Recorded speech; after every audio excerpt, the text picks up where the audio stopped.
Welcome everyone, welcome to JRS Mantra. I am Rajnish. आज हम लोग डिजाइन ऑफ स्टील का लेक्चर नंबर 1 देखने जा रहे हैं, यूनिट 1 का। देखो, इस वीडियो लेक्चर में हम लोग थोड़ा सा इंट्रोडक्शन जानेंगे स्टील के बारे में। मतलब स्टील को बिल्डिंग मटेरियल क्यों यूज किया जाता है, यानी स्टील को एज अ बिल्डिंग मटेरियल हम लोग क्यों यूज करते हैं। अगर हम आपसे पहला क्वेश्चन ये पूछे कि क्या क्या हो सकता है बिल्डिंग मटेरियल, तो आप बोलोगे सर एक कंक्रीट। लिख देते हैं यहाँ पे क्या क्या हो सकता है बिल्डिंग मटेरियल। तो आप क्या क्या लिखोगे? तो सबसे पहले बिल्डिंग मटेरियल है वो है कंक्रीट। कंक्रीट और क्या बिल्डिंग मटेरियल है? तो सर हम लोग जानते हैं टिम्बर, लकड़ी। टिम्बर एक बिल्डिंग मटेरियल है। और क्या जानते हो? तो sir brick. Brick is also a building material. और क्या? ग्लास, ये भी एक बिल्डिंग मटेरियल है। We have different building material. Sir और क्या हो सकता है? प्लास्टिक भी एक बिल्डिंग मटेरियल है, ठीक है। Marble, these are the building material. लेकिन इन सब में से जो सबसे ज्यादा इंपॉर्टेंट बिल्डिंग मटेरियल है वो है स्टील। मॉडर्न टाइम में स्टील का बहुत ज्यादा यूज होता है। क्या बोल रहे बाबू? स्ट्रक्चर बनाने में आज मॉडर्न टाइम में हम लोग बहुत ज्यादा स्टील का यूज करते हैं। तो पहला क्वेश्चन ये एराइज होता है कि स्टील के मदद से कौन कौन सा स्ट्रक्चर बनाया जा सकता है। अरे आ रही बात समझ में सबको? ये सब हम बाद में बताएंगे, पहले हम अपना समझा तो लें कि हम लोग अगर बात करें स्टील के मदद से यानी लोहे के मदद से कौन कौन सा स्ट्रक्चरल मेंबर बन सकता है। तो पहला जो मेंबर है वो है रेलवे ट्रैक। यहां पे लोहा का यूज होगा। ये चिमनी है। उधर इंडस्ट्रियल बिल्डिंग है जहां पे कुछ मैन्युफैक्चरिंग हो रहा है कोयला वगैरह जला के, और यहां पे क्या है? चिमनी है जिससे धुआं निकलेगा, ठीक है। अरे बच्चा आ रहा समझ में? उसके बाद नेक्स्ट देखना, उसके बाद हम लोग बना सकते हैं कोई मेगा स्ट्रक्चर, बहुत बड़ा स्ट्रक्चर है वो बनाया जाता है स्टील से। आप लोग एक ब्रिज देखा होगा, आज बहुत ज्यादा यूज होता है ब्रिज बनाने में स्टील का, ठीक है। तो स्टील से हम लोग क्या बना सकते हैं? ब्रिजेस भी बना सकते हैं, ठीक है। और क्या बनता है? तो ये देखो यहाँ पे गैंट्री क्रेन है। गैंट्री क्रेन का क्या होता है? 2 लेग पे एक सिस्टम बना होता है जो हैवी मटेरियल को या सामान को उठाने के लिए काम आता है। यहाँ पे देखना एक रोलिंग व्हील लगा होगा, इसको हम लोग करेंगे, मतलब मटेरियल को उठा लेगा। ये पाइप को उठा लिया है, अब ये आगे की तरफ मूव कर जाएगा। नीचे जो है वो व्हील लगा होता है। तो हम लोग स्लाइडिंग डोर देखा होगा ना, स्लाइडिंग डोर के नीचे चक्का लगा होता है, उसी तरह इसके नीचे भी व्हील लगा होता है और एक इसका पाथ बना होता है, जैसे रेल का पटरी बिछा होता है, यानी ट्रेन के लिए जो एक हम लोग ट्रैक बिछाते हैं वही दोनों लेग में बिछा होता है। और ये ये इसको एक मशीन के द्वारा पुश करते हैं, ये आगे बढ़ जाता है। मटेरियल को उठाया, आगे बढ़ गया, गैंट्री क्रेन कहलाता है, ठीक है। और ये किससे बना होता है? गैंट्री क्रेन किससे बना होता है? लकड़ी से नहीं सर, लोहा से, ठीक है। चलो, वाटर टैंक भी है, वो हम लोग बनाते हैं। किससे बनाते हैं बाबू? लोहे से बनाते हैं। वाटर टैंक का भी यूज किया जाता है। उसके बाद देखो यहाँ पे पावर ट्रांसमिशन टावर, बिजली को एक जगह से दूसरी जगह तक पहुंचाने के लिए ट्रांसमिशन टावर का यूज किया जाता है। ये भी किससे बना होता है? लोहे से बना होता है। इसका मतलब हम अगर आसपास में ऑब्जर्व करें, ये कोई इंडस्ट्रियल बिल्डिंग है, बाद में ये सब देखेंगे। देखो हम लोग अगर बात करते हैं बाबू, ध्यान से समझना, तो स्टील का बहुत ज्यादा यूज होता है स्ट्रक्चर बनाने में। आ रहा है इतना बात समझ में? कौन कौन सा स्ट्रक्चर बनता है? तो सर मल्टी स्टोरी बिल्डिंग बना सकते हैं। बहुमंजिला इमारत है वो किससे बनता है? लोहे से बनता है। सर लोहा का फायदा क्या है? क्यों हम लोग स्टील को एक हम कंस्ट्रक्शन मटेरियल यूज करते हैं, जबकि लोहा में तो जंग लग जाता है। लोहा में बार बार हमको क्या करना पड़ेगा? पेंट करना पड़ेगा। फिर भी स्टील को क्यों हम लोग यूज करते हैं एज ए कंस्ट्रक्शन मटेरियल? मतलब हम यहां पे टॉपिक लिख रहे हैं steel as a construction material, कोई नहीं लिखेगा।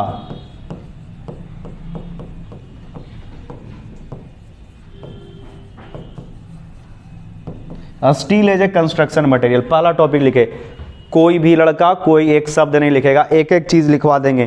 पहले एक समझाएंगे, बढ़िया से आपके दिमाग में कॉन्सेप्ट घुसा देंगे, उसके बाद फिर आपको लिखवा देंगे, आपका नोट्स कॉपी प्रिपेयर करवा देंगे। देखो स्टील आज के समय में बहुत ज़्यादा यूज होता है क्योंकि पॉपुलेशन बहुत ज़्यादा बढ़ गया है।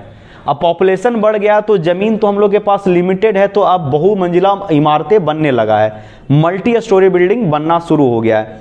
तो जब हम लोग बहुमंजिला इमारत बनाएंगे तो उसमें बहुत ज़्यादा मटेरियल लगेगा और जब बहुत ज़्यादा मटेरियल लगेगा तो मटेरियल का क्या होता है बाबू, वजन होता है, ठीक है। तो जब बहुत ज़्यादा वजन होगा तो बहुत भारी एक स्ट्रक्चर बन जाएगा और बॉटम वाला जो फ्लोर है यानी फर्स्ट फ्लोर है उसके ऊपर बहुत ज़्यादा लोड आ जाएगा।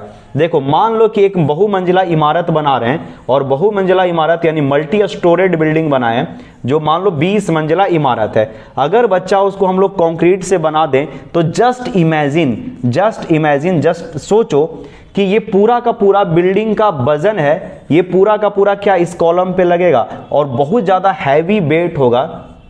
जब बहुत ज़्यादा हैवी वेट होगा, वजन बहुत ज़्यादा होगा तो एक कॉलम आइदर टूट जाएगा नहीं तो हम लोग को बहुत मोटा बनाना पड़ेगा।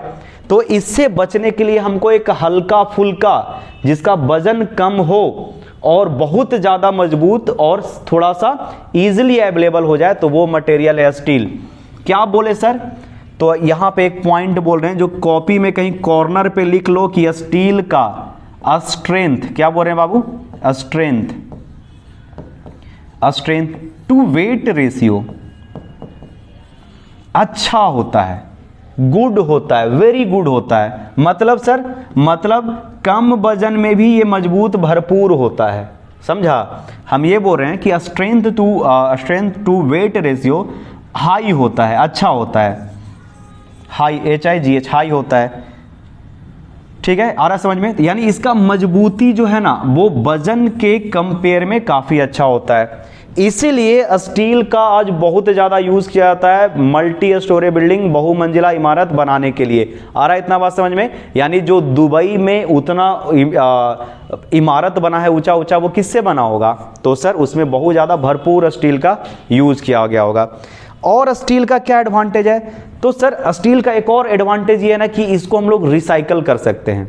मतलब कि अगर एक जगह से, मतलब ध्यान का मतलब रिसाइकल का मतलब ये बोल रहे हैं कि अगर स्ट्रक्चर खराब हो गया, मान लो कि एक ट्रैक्टर है उसका पीछे का डब्बा लोहे का बना हुआ है तो उसको तोड़कर डिसमेंटल करके फिर से कुछ और सामान बनाया जा सकता है। लेकिन अगर कंक्रीट से बना हुआ एक घर होगा, ध्यान से सुनना, कंक्रीट से बना हुआ एक घर होगा तो क्या उस कंक्रीट को कहीं और यूज कर पाएंगे? नहीं सर, सिर्फ उसका काम गड्ढा भरने में आएगा। लेकिन लोहे का हम लोग क्या कर सकते हैं, पिघलाकर कुछ और सामान बना सकते हैं। आ गया समझ में?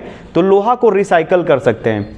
लोहे के द्वारा जो भी स्ट्रक्चर बनाया जाता है वो बहुत समय लगेगा कि बहुत जल्दी बन जाएगा? तो बोलोगे सर बहुत जल्दी बन जाएगा। लोहा से आप कोई भी स्ट्रक्चर बनाओगे, स्टील से कोई भी स्ट्रक्चर बनाओगे तो मार्केट में ऑलरेडी जो है डिफरेंट सेक्शन का मतलब पीसेज है या डिफरेंट सेक्शन है वो मार्केट में अवेलेबल है। जैसे यहाँ पे तुमको चैनल सेक्शन, आई सेक्शन दिखेगा, मार्केट से खरीद लो और इसको नट बोल्ट से कस दो तो बहुत ज्यादा समय लगेगा। नहीं सर, ये बहुत जल्दी कंस्ट्रक्शन का काम हो जाएगा। लेकिन कंक्रीट में क्या होता है बच्चा, it will take at least 28 days to get harden. मतलब कंक्रीट जो है वो कम से कम 28 दिन लेता है स्ट्रॉन्ग होने में। यानी आज घर बनाए तो 28 दिन के बाद ही उसमें रहना शुरू करोगे।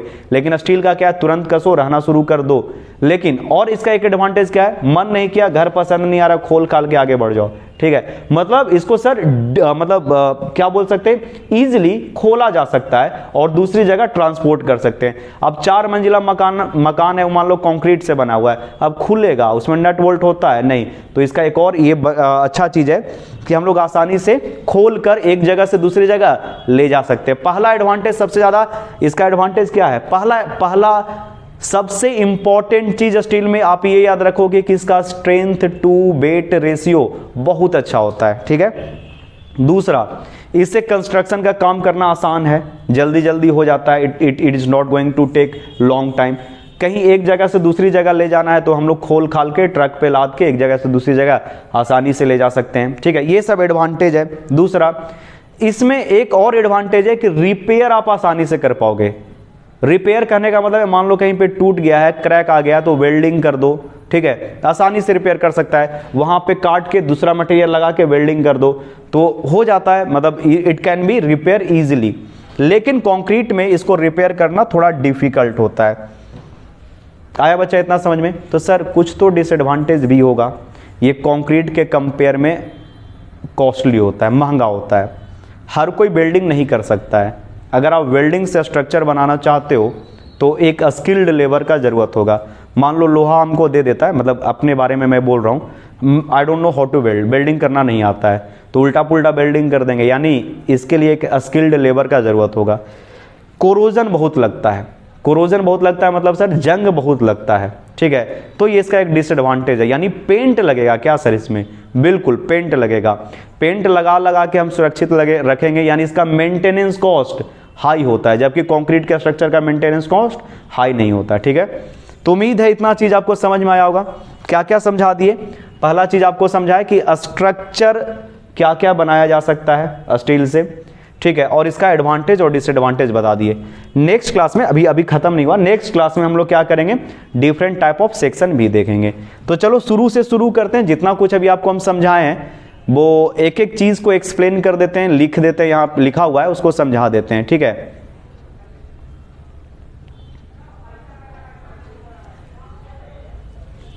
ठीक है, उम्मीद है कि चीजें आपको समझ में आई होगी, जो भी आपको एक्सप्लेन किए हैं वो बढ़िया से आपको समझ में आ गया होगा। चलो अब यहाँ से वन बाय वन एक एक चीज़ को लिखवा देते हैं आपके नोट्स कॉपी में, और उम्मीद करते हैं कि आप इस बार मेरे बोले हुए बातों को सीरियसली लोगे, ठीक है। एक एक चीज़ को कॉपी में नोट करो, आपको हम काफ़ी वाइड रेंज में सिलेबस कवर करवा देंगे बढ़िया से। देखना, पहले ये समझो कि steel as a construction material, आपको हम समझा चुके हैं कि स्टील को बेस्ट कंस्ट्रक्शन मटेरियल क्यों कहा जाता है, why it is one of the best construction material.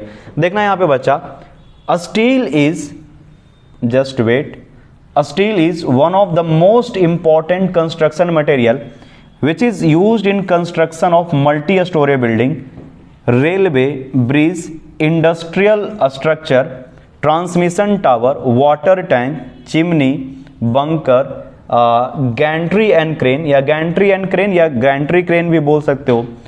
तो ये स्टील क्या है, एक बहुत ही इंपॉर्टेंट कंस्ट्रक्शन मटेरियल है जिसका यूज किया जाता है क्या क्या कंस्ट्रक्शन करने में, मल्टी स्टोरी बिल्डिंग यानी बहु मंजिला इमारत, रेलवे बनाने में यानी रेलवे का ट्रैक जब बनाते हैं तो, ब्रिज बनाने में, industrial structure, transmission tower, already ये सब का फिगर आपको दिखा चुके हैं, वाटर टैंक, चिमनी और बंकर बनाने में, या बोल सकते हो गैंट्री एंड क्रेन बनाने में हम लोग स्टील का यूज करते हैं, ठीक है। स्टील क्यों इतना ज़्यादा इंपॉर्टेंट है, क्योंकि ये काफ़ी ज़्यादा मजबूत होता है, इसको हम लोग इजीली रिसाइकल कर सकते हैं, इसको जोड़ना आसान है, रिपेयर करना आसान होता है, ठीक है। और साथ ही साथ इसका जो स्ट्रेंथ टू वेट रेशियो है वो काफ़ी अच्छा है, यानी मजबूती तो होता ही होता है इसमें, लेकिन इसका वजन क्या होता है, कम होता है, ठीक है। देखना, structural steel are much stronger than other construction material. तो जो भी स्टील होता है जिसका यूज हम लोग स्ट्रक्चर बनाने में करते हैं वो कंक्रीट, टिम्बर और ब्रिक से क्या होता है, काफ़ी ज़्यादा मजबूत होता है। स्टील इज रिसाइकेबल, इसको हम लोग रिसाइकल कर सकते हैं, ये रिसाइकेबल होता है, and its structure are reusable, इसको रीयूज कर सकते हैं। यानी मान लो कि एक स्ट्रक्चर है उसको हम लोग असेंबली से हटाकर फिर से इसको कहीं पे और ले जाकर आसानी से जोड़ सकते हैं। तो उम्मीद है ये सब चीज़ें समझ में आ रहा होगा। Steel has high strength per unit mass, या बोल सकते हो कि steel has good strength over its weight, कम वजन होते हुए भी या कम वजन में ये बहुत ज़्यादा क्या प्रोवाइड कर देता है, मजबूती प्रोवाइड कर देता है, ठीक है। तो ये सारा पॉइंट है, आप लिखो। अगर हम आपसे पूछेंगे कभी कि स्टील को क्यों एक अच्छा कंस्ट्रक्शन मटेरियल माना जाता है, तो सबसे पहले बोलोगे कि ये एक अच्छा मजबूती प्रोवाइड करने वाला मटेरियल है और इसका वजन कम होता है। स्ट्रक्चर, कौन कौन सा स्ट्रक्चर बनता है, तो multi storey building, railway, bridge, industrial structure, ये सब बन जाता है, ठीक है। तो आगे बढ़ जाते हैं, उम्मीद है ये पॉज करके आप नोट कर लिए होगे, ठीक है। नेक्स्ट देखना बाबू, नेक्स्ट है कि स्टील का एडवांटेज क्या है, what is the advantage of steel. अगर हम लोग एक स्टील को as a construction material use करते हैं तो उसका एडवांटेज क्या है, तो ऑलरेडी बता चुके हैं। इसका जो मैकेनिकल प्रॉपर्टी होता है, जो मैकेनिकल गुण होता है, सर मैकेनिकल गुण किसको बोलते हैं, जैसे एक होता है थर्मल प्रॉपर्टी, इलेक्ट्रिकल प्रॉपर्टी, ठीक है, यानी जब आप बिजली प्रोवाइड करोगे तब उसका गुण कैसा है, ठीक है, सुचालक है कि कुचालक है, गुड कंडक्टर की बैड कंडक्टर, ये समझ में आ रहा है चीज। उसी तरह से मैकेनिकल प्रॉपर्टी होता है। मैकेनिकल प्रॉपर्टी में क्या करते हैं, तो हम लोग स्ट्रक्चर के ऊपर या मेंबर के ऊपर लोड लगाते हैं। आया इतना बात समझ में, मेंबर के ऊपर लोड लगाते हैं और लोड लगाने के बाद उसके गुण को देखा जाता है। जैसे मान लो कोई हैमर से पीट पीट के उसको वायर में कन्वर्ट कर रहा है तो वो डक्टाइल कहलाएगा। पीट पीट के एक चादर में कन्वर्ट कर देता है तो वो मैलिएबल कहलाएगा। आ रहा है इतना बात समझ में? मैकेनिकल प्रॉपर्टी का मतलब होता है कोई मटेरियल या मेटल लोड लगने पे, फोर्स लगने पे कैसा बिहेव करता है। ठीक है, आ रहा है इतना बात समझ में? मैकेनिकल प्रॉपर्टी मतलब लोड लगाने पे कैसा गुण वो दिखाएगा। चलो आगे बढ़ जाते हैं बाबू। नेक्स्ट है, सॉरी इसको फिर से रिपीट करते हैं। Steel has good mechanical properties such as ductility. Ductility एक ऐसा गुण होता है जिसके द्वारा आप किसी मटेरियल को एक लॉन्ग वायर में कन्वर्ट कर सकते हो। सबसे ज्यादा डक्टाइल मटेरियल है gold. Gold is the most ductile material, pure gold नहीं, जब हम लोग उसको थोड़ा इम्प्योर कर देते हैं तब। उसके बाद है मैलिएबिलिटी। डक्टिलिटी, मैलिएबिलिटी का मतलब प्लेट में कन्वर्ट करना, प्लेट में कन्वर्ट करना। ये क्वेश्चन पूछता है, ठीक है, या आप लोग पढ़े होंगे mechanics of material 3rd semester में। ठीक है, इसका यील्ड स्ट्रेस जो होता है वो हाई होता है। अब यहाँ पे समझो यील्ड का मतलब क्या होता है बाबू? समर्पण करना, गिव अप करना। इसीलिए हम लोग टेक्निकल इंग्लिश का एक सीरीज चलाए थे जहां पे आपको यील्ड का हम मीनिंग बताए थे। यील्ड का मतलब होता है समर्पण कर देना, गिव अप कर देना, हार मान लेना। तो ये जल्दी हार नहीं मानता है, इसका जो यील्ड होता है वो हाई होता है, यानी बहुत दूर तक, यानी बहुत देर तक ये लोड को रोक कर रखता है। A speed of construction is another advantage. मतलब देखो कंक्रीट का क्या होता है कि आप कंक्रीट को एक बार प्लेस किए, धीरे धीरे वो हार्ड होगा, हार्ड होने के बाद 28 दिन में वो मजबूत होता है। लेकिन स्टील क्या है? डिफरेंट सेक्शन में अवेलेबल है, उसको लाकर असेंबल कर दो। आप उसको बोल्ट से मतलब बोल्ट के द्वारा, रिवेट के द्वारा या वेल्डिंग के द्वारा आसानी से जोड़ पाओगे और उसको हार्ड होने में समय नहीं लगता है, तुरंत आप उसका यूज कर सकते हो। ठीक है, because we have a standard section. जैसे इसका स्टैंडर्ड सेक्शन आता है, नेक्स्ट लेक्चर में हम लोग देखेंगे I section, channel section, T section. ठीक है, तो we have different standard section which is very easily available in the market. You can go through and purchase it and assemble, और मतलब जस्ट असेंबल कर दो और you can make a very good and a strong structure. ध्यान से सुनना, market में जाओ, ये सब मेंबर को खरीदो, असेंबल कर दो। असेंबल करने का मतलब आप उसको जोड़ दो, नट बोल्ट से कस दो, हो जाएगा। And it can be easily connected by volt, rivet और वेल्डिंग। वेल्डिंग के द्वारा ये इजिली कनेक्ट हो जाता है। तो आपको क्या मिलेगा? बहुत जल्दी जल्दी कंस्ट्रक्शन का काम होगा। ठीक है, a steel structure can be easily removed and transported to another place. इसको आसानी से हम लोग रिमूव कर सकते हैं और कहीं भी ले जाकर प्लेस कर सकते हैं, ये भी एक एडवांटेज है। Repair of steel structure is easy. कहीं पे अगर टूट गया, क्रैक आ गया, तो आप आसानी से वेल्डिंग कर दोगे, रिपेयर हो जाएगा।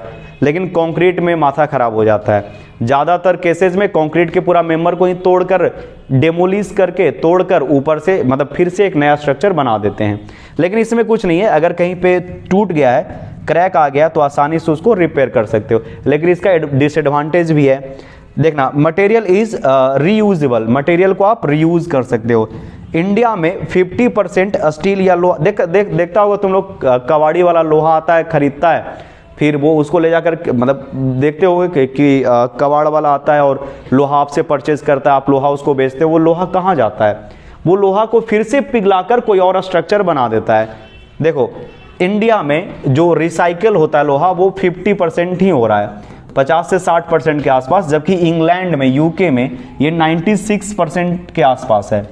यानी अगर एक लोहा का मेंबर खराब हो गया ना, तो उसको पिघला के फिर दूसरा बना देगा। ठीक है, जो बाहर का गंदगी है उसको हटा दिया, जो मेन लोहा मिला उसका रीयूज कर देता है। तो ये एडवांटेज है स्टील का, आप इसको लिख लो, एडवांटेज ऑफ स्टील स्ट्रक्चर। चलो अब हम लोग देख लेते हैं डिसएडवांटेज। डिसएडवांटेज क्या स्टील स्ट्रक्चर का? What is the disadvantage? पहला डिसएडवांटेज है maintenance cost is very because it need paint to prevent corrosion. Very high क्या होता है? ज्यादा होता है। यहां पे हाई छूट गया है। ठीक है, maintenance cost is very high because it need paint to prevent corrosion. लोहा का बड़ा समस्या है। ठीक है, मतलब इतना जल्दी जंग एक्सपोज्ड होता है ना, वो इन्वायरमेंट में खुला होता है, तो उसमें जंग लगने का चांसेस ज्यादा है। तो हम लोग क्या करते हैं? पेंट करते हैं, और पेंट करना क्या होता है, थोड़ा महंगा। कंक्रीट में पेंट करने की जरूरत नहीं होती है, कंक्रीट में कोरोजन नहीं लगता है। कंक्रीट में पेंट देखे होगे क्या हुआ, वो दिखाता है डेकोरेटिव पर्पस से, कि हम लोग का घर थोड़ा सुंदर दिखे इसलिए हम लोग पेंट लगा देते हैं या पेंट करते हैं, ठीक है। लेकिन वो स्ट्रक्चरल के स्ट्रेंथ में कोई उसका इंपॉर्टेंस नहीं होता है। पेंट करने से क्या होता है, थोड़ा सा उसका जो मॉइस्चर एब्जॉर्प्शन है वो थोड़ा सा अच्छा हो जाता है, यानी मॉइस्चर को एब्जॉर्ब नहीं करता है, वाटर प्रूफ बन जाता है। लेकिन स्ट्रक्चरल के मजबूती में पेंट का कोई यूज नहीं है in case of concrete. But अगर हम लोग स्टील के मेंबर को पेंट नहीं करेंगे तो स्टील खराब हो जाएगा। स्टील मेंबर आर कॉस्टली, ये भी इसका एक डिसएडवांटेज है, नुकसान है कि बहुत महंगा होता है, ठीक है। कंक्रीट सस्ता होता है। इट रिक्वायर्ड स्किल्ड लेबर, हर कोई लेबर जो है, मतलब मान लो आज हमको वेल्डिंग करना है तो हमको वेल्डिंग नहीं करने आता है, लोहा दे दोगे, वेल्डिंग मशीन दे दोगे तो नहीं कर पाएंगे। अगर तुमको वेल्डिंग करना आता है तो तुम कर दोगे। इसका मतलब ये जो स्टील का स्ट्रक्चर बनाना है तो आपको क्या चाहिए, स्किल्ड लेबर चाहिए। हर कोई रिवेटिंग नहीं कर सकता, रिवेटिंग करने के लिए एक स्पेशल मशीन आता है और स्पेशल स्किल होना चाहिए रिवेट को करने के लिए। बोल्ट वगैरह तो हम लोग कर देंगे, उसमें बहुत ज़्यादा स्किल का जरूरत नहीं, नट बोल्ट कसने आता है, ठीक है। आगे, corrosion in steel is one of major disadvantage. Corrosion होता है, कोरोजन का मतलब रस्ट लग जाता है, जंग लग जाता है, ये एक डिसएडवांटेज है। तो उम्मीद है कि चीज आपको समझ में आई होगी। फिर से एक बार स्ट्रक्चर है वो आप देख लो कि हम लोग क्या, अच्छा ये फिजिकल प्रॉपर्टी एक बचा हुआ है, ये तो एकदम वेरी वेरी इंपॉर्टेंट है बाबू, इसको आप नोट कर लो, वेरी वेरी इंपॉर्टेंट, बहुत बहुत बहुत इंपॉर्टेंट है, ठीक है। पहला चीज क्या है, डेंसिटी ऑफ स्टील। स्टील का जो घनत्व होता है, अगर आपसे हम क्वेश्चन पूछेंगे या ऑब्जेक्टिव में आपके समझ, यही सब चीज ना ऑब्जेक्टिव में पूछ देता है, हम ये स्पेशल चीज हमेशा करवाते रहेंगे आपको, ठीक है। पहला क्या, डेंसिटी ऑफ स्टील। स्टील का डेंसिटी कितना होता है बाबू, तो 1850 केजी पर मीटर क्यूब होता है। अच्छा, मॉडुलस ऑफ इलास्टिसिटी क्या होता है, तो 2.0 गुने 10 पर मीटर, मीटर स्क्वायर नहीं, यहाँ पे सुधार लेना, मिलीमीटर स्क्वायर होगा, ठीक है। 2.0 गुने 10 का पावर 5 न्यूटन पर mm स्क्वायर, या आप इसको लिख सकते हो, ध्यान से देखना, कहीं कहीं किसी बुक में 2.1 गुने 10 का पावर 5 न्यूटन पर mm स्क्वायर लिखेगा, ठीक है, न्यूटन पर mm स्क्वायर होता है।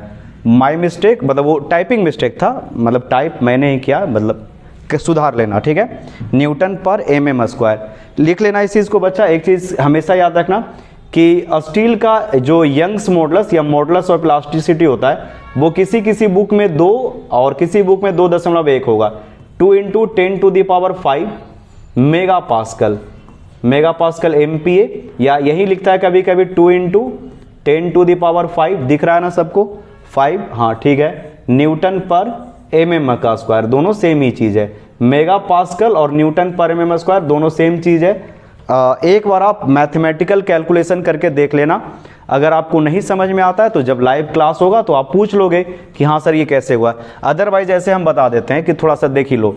मेगा पास्कल बहुतों को समझ में आ रहा होगा, बहुत को समझ में नहीं आ रहा होगा। अच्छा, मेगा पास्कल का मतलब होता है 10⁶ पास्कल, ठीक है, 10⁶ पास्कल।